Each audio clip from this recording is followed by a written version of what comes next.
2019, 20 government కోల్పోయాక YS Jaganmohan Reddy పరిపాలించే టైంలో start అయిన ఈబీసీ ఎడ్యుకేషన్ విదేశీ విద్యా విధానంలో ఆ ఆ స్టూడెంట్స్ మొత్తానికి ఒక్కళ్ళకి కూడా ఆ సంవత్సరం అప్లై చేసుకున్న వాళ్ళకి ఎవరికి కూడా ₹1 బిళ్ళ శాంక్షన్ చేయాల. 2019 టు 20, 20 టు 21. ఆ తర్వాత టీడీపీ వాళ్ళు అందరూ అప్లై చేశారు. అప్పుడు గవర్నమెంట్ చంద్రబాబు నాయుడు గారు కాబట్టి వాళ్ళే అప్లై చేసి ఉంటారు అని చెప్పి వాళ్ళకి ఆ 2 ఇయర్స్ ఏ ఒక్క ఈబీసీ విదేశీ విద్యా విధానంలో ఒక్కళ్ళకి కూడా లోన్ శాంక్షన్ చేయాల. 10 లక్షలు అన్నారు, 15 లక్షలు అన్నారు. ఆ రోజున పోయిన వాళ్ళందరూ తల్లిదండ్రులు అందరూ బ్యాంకుల్లో రుణాలు తీసుకొని బయట ₹3 వడ్డీలు తీసుకొని మొత్తం కట్టిన వాళ్ళే. బయట నుంచి తీసుకొచ్చి పిల్లలు చదువుల కోసం విదేశాలు పంపించారు, ఆస్ట్రేలియా, అమెరికా ఎంఎస్ చేయటానికి. అది చాలా బర్నింగ్ ఇష్యూ. అది ఆల్రెడీ లోకేష్ బాబు గారి దృష్టిలో కూడా లోగా పెట్టడం జరిగింది. మా ఎన్టీఆర్ డిస్ట్రిక్ట్ అధ్యక్షుడు నెట్టెం రఘురామ్ గారు దృష్టిలో పెట్టడం జరిగింది. మా శాసనసభ్యులు శ్రీరామ్ రాజగోపాల్ తాతయ్య గారు దృష్టిలో పెట్టడం జరిగింది. ఇక్కడ ఏదైతే గవర్నమెంట్ వచ్చి 6 నెలలు అవుతుంది, ఈ నెలతో 6 నెలలు అవబోతుంది. అవును, మీకు ఎలా అనిపిస్తుంది సార్? ఇప్పుడు వరకు అసలు అడ్మినిస్ట్రేషన్ మొత్తాన్ని, రాష్ట్రం మొత్తాన్ని ఒక గాడిలో పెట్టడానికే సరిపోలేదు కదా. ఇంకా ఆయన చేసిన అప్పులు కానివ్వండి, ఆయన చేసిన ఆర్థిక విధానాలు కానివ్వండి, ఆర్థిక కుంభకోణాలు కానివ్వండి, అసలు ఒకటేంటండి, ఏ వ్యవస్థ బాగుంది చెప్పండి? అన్ని వ్యవస్థలు నిర్వీర్యం అయిపోయినాయి కదా.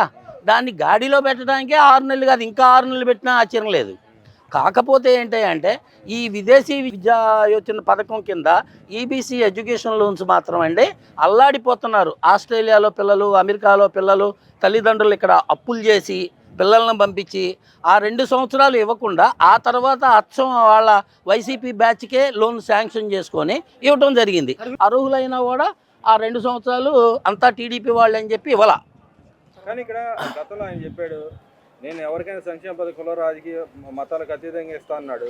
ఇవన్నీ చెప్పడానికి ఏముంది సార్, అది చేతల్లో కూడా కనపడాలి కదా. ఎన్ని కుంభకోణాలు ప్రపంచంలోనే ఆర్థిక నేరాలు ఎవరయ్యా అంటే ఆంధ్రప్రదేశ్ మాజీ ముఖ్యమంత్రి అని చెప్పే స్థాయికి వెళ్ళాం ఇంటర్నేషనల్లో. అవునా? ఇవాళ అదానీ గ్రూపు దగ్గర ఆ కుంభకోణం బయటకు పడి అక్కడ అమెరికాలో కూడా ఇంటర్నేషనల్ లెవెల్లో మన రాష్ట్ర పరువు దిగజారిందంటే దానికి కారణం ఎవరు? మాజీ ముఖ్యమంత్రే కదా. ఆయన చేయలేదంటే ఎలా కుదురుద్ది? అభియోగం ఎలా వస్తుంది? మన చట్టాల్లాగా కాదు కదా. సన్మానించాలి అంటున్నారు. దేనికి సన్మానించాలి? ఏం చేశారని సన్మానించాలి? ఒక మాట చెప్పండి. దేనికి సన్మానించాలి? ఏం 1,00,000 కోట్లు మిగిలిచ్చాడు? అసలు అట్ట అనుకుంటే అసలు కుంభకోణమే జరగలేదంటాడు ఆయన. 19 ఈడీ కేసులు లేవంటాడు, ఏ కేసులు లేవంటాడు. ఎందుకు లేవంటాడు? బెయిల్ మీద బయట ఉన్నాడు కాబట్టి ఆయనకి ఏమీ అర్థం కాదు.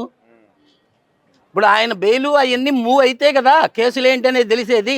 ఆయన అప్పుడు దాకా సన్మానం చేయమంటాడు, లేకపోతే 100 కోట్ల పరువు నష్ట దావా వేస్తా అంటారు, ఏదైనా అంటారు. అంటానికి ఏముందండి? ఏం మోసం చేశారండి చంద్రబాబు నాయుడు గారు? ఎవరు చెప్పారు పథకాలు అమలు పరచట్లేదని? ఆయన అంటారండి. ఆయన అమ్మఒడి ఎప్పుడు వేసాడు? పదవి ఎక్కాక ఎన్ని నెలలకు వేసాడు అమ్మఒడి? ఏమండి, ఎక్కంగానే అన్నీ చేయలేం కదా. ఇవాళ ఆడబిడ్డలకి ఉచిత గ్యాస్ సిలిండర్ 3 సిలిండర్ పథకం పెట్టారు, అది అమల్లోకి వస్తుంది కదా. ఏది అమల్లోకి రాలేదో చెప్పమనండి. అంటే ఆయన గతంలో డిజిటల్ క్లాసులు కానీ ఇవన్నీ ఎక్విప్మెంట్ ఏర్పాటు చేశారు, టీచర్ ఏర్పాటు చేశారు, డిఎస్సి అన్ని ఇచ్చేసాను, ఈ టైంలో అసలు ఏం జరగట్లేదు అనే మాట మాట్లాడుతున్నారు. ఇవన్నీ పచ్చి అబద్ధాలండి.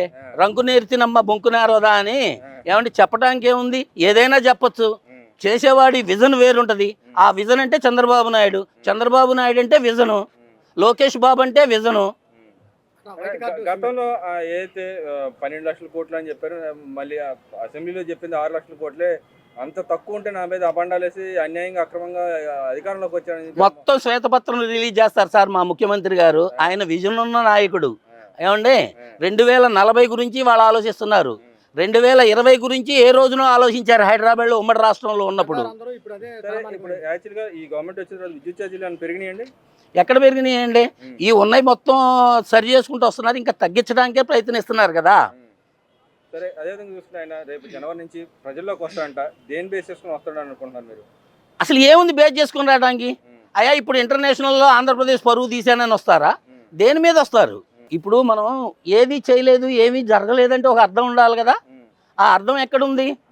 అంటే ఆయన కార్యకర్తల్ని దాడులు చేస్తున్నారు, అక్రమ కేసులు పెడుతున్నారు. అసలు అంటానికి కూడా హాస్యాస్పదం అండి. ఎవరి గవర్నమెంట్లో దాడులు జరిగినాయండి? గుండె మీద చేసుకొని చెప్పమనండి. బైబిల్ మీద ఒట్టేసి చెప్పమనండి. ఏ గవర్నమెంట్లో అరాచకాలు జరిగినాయో, ఎవరి మీద ఎన్ని కేసులు పెట్టారో. ఏమంటే రాజశేఖర రెడ్డి గారు ఉమ్మడి రాష్ట్ర ముఖ్యమంత్రిగా ఉన్నప్పుడు జగ్గాపేటలో నెట్టెం రఘురాం గారితో సహా మా అందరి మీద 19 కేసులు.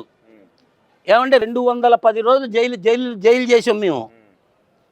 ఏమండి ఆ రోజుల్లో మా ఎక్స్ వైసీపీ ఎమ్మెల్యే వార్డులో నేను మున్సిపల్ కౌన్సిలర్ గెలిచాను 2000లో. కానీ మరి ఇప్పుడు అక్రమంగా అరెస్టులు చేస్తున్నారని చెప్పి గగ్గోలు పెడుతున్నాడు ఆయన. అసలు ఇదంతా చెప్పాను కదండి, మాట మాట్లాడటానికి చేతకి సంబంధమే ఉండదు అని. ఓవరాల్గా ఆయన అసెంబ్లీకి రాకపోవడానికి కారణం ఏంది అనుకుంటున్నారు? 11 అంటే 11 అయినా వాళ్ళు రావాలి కదా ప్రజాప్రతినిధులు. రారు. ఎందుకని రారండి. వస్తే మరి పాతయన్నీ అడుగుతారు కదా. 155 అప్పుడు 155 అని గుండెలు ఇప్పుకొని మాట్లాడారు కదా సార్ అసెంబ్లీలో. ఆ రోజున బాబు గారు చెప్పారు. బాబు గారు చెప్పిన విధంగా అసెంబ్లీకి పోలా. మళ్ళీ నేనంటూ రావటం అంటూ జరిగితే ముఖ్యమంత్రి హోదాలోనే వస్తా అన్నారు. ముఖ్యమంత్రిగానే వచ్చారు. ముఖ్యమంత్రిగానే కాలు అడుగు పెట్టారు అసెంబ్లీలో. మరి రేపు ఏమండి ఇప్పుడు కూడా మీకు ఓపెన్గా చెప్తున్నా, నేను మీ ఛానల్ ద్వారా మా బాబు గారే గనక కక్ష ప్రతీకారం తీర్చుకోవాలి అనుకుంటే నీతో నీ పార్టీలో గెలిచిన 150 మంది ఎమ్మెల్యేలు కానీ వాళ్ళ పిల్లలు కానీ ఆ కేసులు కానీ అన్నీ బయటికి తీయటం అంటూ జరిగితే జనంలోకి పోవటం కాదు, మీరంతా సెంట్రల్ జైల్లో ఉంటారు. ఆయన ఇంకో మాట కూడా అంటున్నాడు, రీసెంట్గా వాళ్ళ కార్యకర్తలతో మాట్లాడుతా రాబోయే ఎన్నికల్లో సింగిల్ డిజిట్కే పరిమితం చేయాలి టీడీపీ అని చెప్పి అంటున్నాడు. దాన్ని అసలు ఆయన ఊహ హాస్యాస్పదం అన్నమాట. ఒక్కసారి అవకాశం, ఒక్కసారి ఛాన్స్ ఇచ్చి చూడండి అంటే ఆంధ్ర ప్రజలు ఏమో రాజశేఖర రెడ్డి బిడ్డని అని చెబితే, ఏమండి ఆయనకి ఒక్కసారి ఛాన్స్ ఇస్తే 10 లక్షల కోట్ల రూపాయలని ఈ ఆర్థిక కుంభకోణంలో ఈ ఆంధ్రప్రదేశ్ రాష్ట్రాన్ని కూలదోసి ఆయనకి సింగిల్ డిజిట్లో ఈ కూటమిని ఏమి ఉంచగలడండి? ఆయన ఏమీ చేయలేడు, ఏమీ ఉంచలేడు. ఇవన్నీ ప్రగల్భాలు. ఉన్న ఓటింగ్ చేయకుండా, ఉన్న కార్యకర్త వెళ్ళిపోకుండా కాపాడుకోవడం కోసమే. అంటే ఒక్కొక్కరు రీసెంట్గా ఇంకో ఆయన కూడా నాని గారు కూడా రాబోతున్నారని చెప్పి ఒక వినపడింది. నిజంగానే వాళ్ళ నాయకులు ఆయన మీద అసలు నమ్మకం లేకుండా వెళ్ళిపోతున్నారు ఒక్కొక్క నాయకుడు. ఏ నాని గారు అండి? ఆళ్ళ నాని గారు. ఆళ్ళ నాని గారు ఏంటండి, ఇంకొక నెల 2 నెలలు చూడండి ఎంతమంది బయటకు వస్తారో వైసీపీ నుంచి. మరి వాళ్ళ నాయకులు, కొంతమంది నాయకులు ఇప్పటికీ మాట్లాడుతున్నారు, ఈ గవర్నమెంట్ వచ్చిన తర్వాత మా మీద దాడులు చేస్తున్నారు, మా మీద ఏదైతే ఈ గవర్నమెంట్ చట్టపరంగా కాకుండా ఇల్లీగల్గా మా మీద కేసులు కడుతున్నారు, అన్యాయం అక్రమం అని చెప్పి అంటున్నారు. దాన్ని ఎలా చూడొచ్చు అంటారు? ఏమండి అక్రమ కేసులు బనాయిస్తానే ఉన్నారు. ఇవన్నీ అబద్ధం మాటలండి. నిజంగా చెప్తున్నాను కదండి. అదే మా సీఎం గారు కక్ష సాధింపు చర్యలే చేయాలి అనుకుంటే ఏ ఒక్క మాజీ ఎమ్మెల్యేలు కానీ వీళ్ళు కానీ ఏ ఒక్కడు బయట ఉండడండి. అసలు ఆ భావనే మా సీఎం గారికి ఉండదు.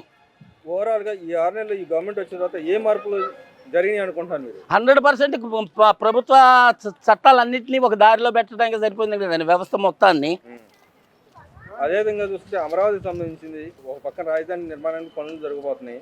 అదేవిధంగా ఇన్నాళ్ళు వీళ్ళు వైసీపీ నాయకులు అన్నట్టుగా చంద్రబాబు నాయుడికి ఇల్లే లేదు, కరకట్ట మీద ఉంటున్నాడు, ముంచడానికి మొన్న ఇటు ఏదో విజయవాడ ముంచారని చెప్పి అంటున్నారు. ఇప్పుడు ఆయన సొంతంగా ఏదైతే రాజధాని ఏరియాలో ఆయన ఇల్లు కూడా కట్టుకోబోతుంది, దాన్ని ఎలా చూడుతుంటారు? ఎంత దారుణం అండి. కృష్ణానదిలో 2 బోల్ట్లు వదలటం మీకు తెలియదా? ఏమండి 4 బోల్ట్ని వదిలి ఆ పిల్లలకు కొట్టడం అనేది ఎంత దారుణం అండి, ఎంత పాపం అండి. అయ్యే కనుక ఆ 2 పిల్లలు కనుక ఏదైనా జరగరాంది జరిగితే ఆ నష్టాన్ని ఊహించకండి ఒక్కసారి ఏ స్థాయిలో ఉండేదో. అవి ఎవరు చేస్తారండి? అది ఆ ఒక్క పార్టీ వారు చేయడానికే అర్హులు. వాళ్ళు ఏదైనా చేయగలరు. అంటే రాజధాని చంద్రబాబు నాయుడు గారు ఇల్లు కట్టుకోబోతున్నారు, దాన్ని ఎలా చూడుతుంటారు? 100% ఇల్లు కట్టుకొని ఇక్కడే ఉంటారండి. ఎన్నాళ్ళు ఉంటారు కరకట్ట మీద? అదేదో ఆ రోజున బస్సులో ఉండి పరిపాలన చేసిన రోజులు మీకు గుర్తులేవా? ఆంధ్ర రాష్ట్రం విడిపడ్డాక ఏమండి అటువంటి ఆంధ్ర రాష్ట్రాన్ని ఒక ఘాట్లో పెట్టారు కదా. ఇవాళ అమరావతి ఉరకలేస్తుందా? ఏమండి పోలవరం ఉరకలేస్తుందా? ఇంకంతకన్నా ఏం కావాలండి? విజన్ ఉన్న నాయకుడికి విజన్ లేని నాయకుడికి సంబంధం ఏంటండి? ఎన్నో వాగుతుంటారు, వాగినవన్నీ కౌంట్ తీసుకోవాల్సిన అవసరం లేదు. మీ పత్రికాముఖంగా చెప్తున్నానండి నేను, 100% ఆయన కక్ష సాధింపు చర్యలే ఉంటే ఈ 6 నెలల్లోనే రాష్ట్రం ఇంకో రకంగా ఉండేది. అసలు వారిని కక్ష సాధింపు చర్యలు చేస్తున్నారు అంటాం అనేది హాస్యాస్పదం అండి. మీ ద్వారా నాది ఒక చిన్న రిక్వెస్ట్ అండి. సింగిల్గా ఉన్నోళ్ళు ఆంధ్రప్రదేశ్ రాష్ట్రం మొత్తం మీద చాలామంది ఉన్నారండి. వాళ్ళకి రేషన్ కార్డు కల్పించాలి, వైట్ కార్డు అనేది మీ ద్వారా నేను తెలియపరుస్తున్నా. దీంట్లో గతంలో కూడా ఈ విన్నపాలు వచ్చినాయి, కొంతమంది భర్తలు చనిపోయిన వాళ్ళు, కరోనా మూలం సింగిల్ కరోనా ఎఫెక్ట్ లో ఉన్నోళ్ళు కానీ భార్యలు కానీ చనిపోయిన వాళ్ళు చాలా మంది ఉన్నారు. కరోనా మూలం చచ్చిపోయిన వాళ్ళు ఇప్పటికీ అదే పరిస్థితి నెలకొంది కదా. దాని మీద గతంలో కూడా కొంతమంది వెంటపత్రాలు సమర్పించారు, పాదయాత్రలో కూడా చెప్పారు మేము ఇస్తామని చెప్పారు. అదేనండి, నేను మళ్ళీ మీ ద్వారా నేను అదే సీఎం గారికి ఒకసారి మనవి చేస్తున్నా. ఆ 19-20 ఎడ్యుకేషన్ ఈబీసీలో ఎడ్యుకేషన్ లోన్స్ది విదేశీ విద్యా విధానం కింద ఆ సబ్జెక్టు ప్లస్ ఈ సింగిల్గా ఉన్న మహిళలకి పురుషులకి తెల్ల రేషన్ కార్డులు ప్రతి ఒక్కడికి ఆ కార్డు అందజేయాలని నేను మనస్ఫూర్తిగా మీ ఛానల్ ద్వారా కోరుకుంటున్నా.